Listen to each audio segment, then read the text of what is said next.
Excusez-moi. Bonsoir, je peux encore revenir ou pas? Comment vous allez sinon vous les otaku depuis le temps là? Ça fait pratiquement un mois, nouvelle année, tout ça les gars, je me sers un peu de champomy. Pas du tout, c'est pas du champomy, pas du tout. À la vôtre, j'espère que vous passerez une bonne année 2020. Non mais désolé les gars, je vous l'ai dit, il y a beaucoup de choses qui rentrent en jeu, notamment dans ma dernière vidéo, il y a Twitch, il y a le permis, il y a tout ça. Et d'ailleurs en parlant de Twitch les gars, venez vraiment me suivre dessus. Il y a des trucs vraiment cool qui arrivent, et faut pas le dire. Et je vais essayer de vous streamer des animés dessus. Ah. Et sinon, je suis un otaku mainstream.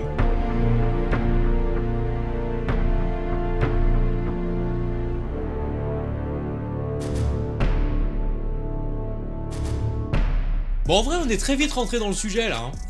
On vient d'arriver, je vous agresse direct. Avant de vous dire ce que je qualifie de otaku mainstream, il faut évidemment approfondir le terme otaku qu'on a déjà pu voir dans ma vidéo comment débuter les animés, que je vous conseille d'aller revisionner ou même de repartager, parce que là les gars, il y a des gens, c'est affligeant hein. Il y a des gens, ils me demandent toujours comment débutent les animés, comment, par lequel commencer, mais ils vont jamais voir cette vidéo. Donc partagez-leur. Mettez-leur des petites claques là, et dites-leur, ouais Mino il a fait une vidéo excellente sur le sujet, n'hésitez pas à un peu me... En faisant quelques petites recherches, notamment Wikipédia et autres, je me suis rendu compte que le terme otaku était composé de deux parties distinctes, le o et le taku. Ouais bon, faut pas être devin Mino pour savoir ça, je sais. Et mis bout à bout, cela veut dire maison. Donc de base, dans une conversation, une discussion linéaire, placer le mot otaku reviendrait à un peu prendre un vouvoiement, s'adresser à son interlocuteur d'une façon très polie. Mais c'est en 1983, je sais pas, les historiens ils ont toujours cette intonation de voix, j'avais envie de le dire. Akio Nakamori a dit quelque chose les gars qui nous a tous laissé sur le cul. Et même moi quand j'ai lu l'article j'étais en mode, attends quoi, il a vraiment dit ça? Je vous le dis mot pour mot. Taisez-vous! Maintenant, populace, oyez, je décide que le mot otaku caractérisera les activités que vous faites à la maison. En plus de ça, ce mot ne catégorisera pas que les activités, mais également les gens qui font ces activités uniquement dans les maisons. Bande d'ingrats. Suite à ces paroles, les gens se sont retournés et lui ont dit mais... Akio, excuse-nous, tu te prends pour qui? Et lui aurait rétorqué... Juste le boss en fait. L'histoire dit qu'il s'est fait écarteler. C'est évidemment faux, en tout cas pas la deuxième partie, je vous ai un peu romancé, mais globalement, le terme a changé en 1983. C'est un secret pour personne, si vous vous intéressez un peu à la culture nippone, et puis même, vous pouvez le voir dans les animés, les japonais n'apprécient pas vraiment les gens qui ne sont pas travailleurs, en tout cas dans leur famille. Un chômeur au Japon, frérot, t'es dévisagé, t'es déshérité limite, frère. Pour eux, ne pas travailler, c'est un immense manque de respect envers tes prédécesseurs qui t'ont permis d'avoir le confort que tu as actuellement. Et d'un autre côté, on peut les comprendre, t'as envie de leur dire... Frérot, masterclass. Et c'est d'ailleurs ça que je kiffe dans la culture japonaise, parce que ils vous la montrent et ils vous la retranscrivent également en animé, en manga. Et c'est ouf en fait. De ce fait, vous l'avez compris, otaku c'est pas forcément un compliment pour les japonais hein. Je pense que tu l'entends, hop là, moins 10 000 €, vous vous êtes fait déshériter. Quoi? Maintenant que vous savez que c'est péjoratif pour les japonais, vous savez également que nous les français, on prend les mots comme ça, on les mange, on les digère et on les pisse dessus. Et on invente un autre sens.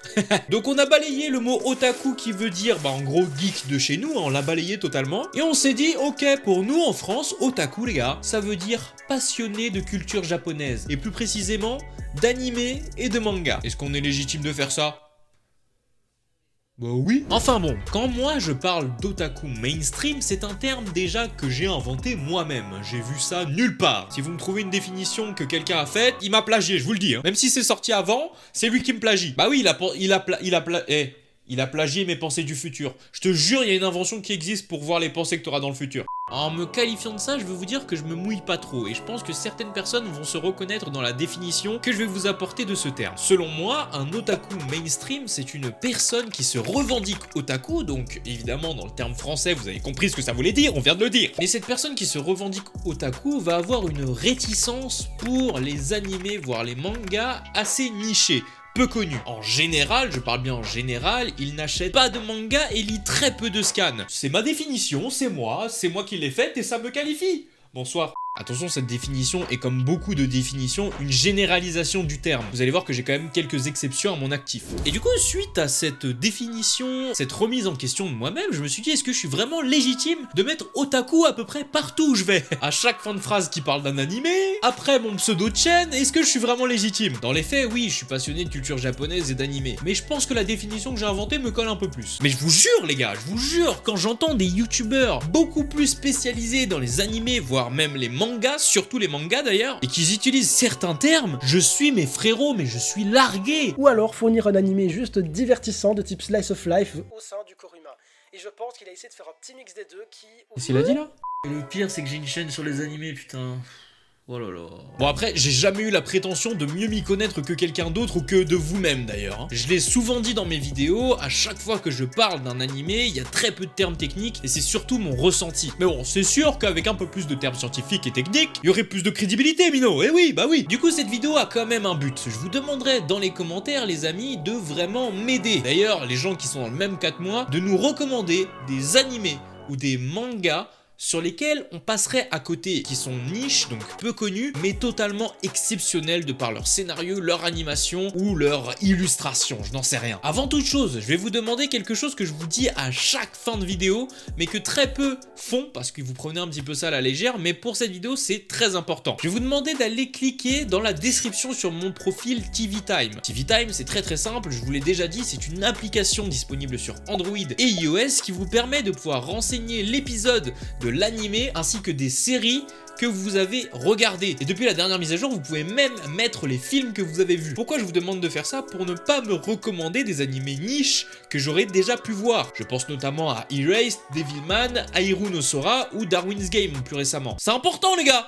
Sinon, je vais t'insulter dans les commentaires. J'espère que cette vidéo vous aura plu, en tout cas dans son ensemble, que vous aurez pu découvrir un peu plus ce que veut dire otaku, son étymologie et son histoire entre guillemets, et si vous validez ma définition de otaku mainstream, si même elle peut rentrer dans les mœurs de tout le monde, ça me ferait grand plaisir. Voilà, au moins je sais que c'est moi le précurseur de ce mot, mais je me considère comme un otaku mainstream, j'espère que certains d'entre vous se sont reconnus là-dedans. Je vous donne rendez-vous à une prochaine vidéo. 2020 les amis, c'est l'année de Minotaku, on va vraiment essayer de faire tourner cette chaîne, de la rendre active. J'espère que ça vous a plu. Cliquez sur le bouton like, cliquez sur le gros bouton rouge pour vous abonner. Suivez-moi sur les réseaux sociaux.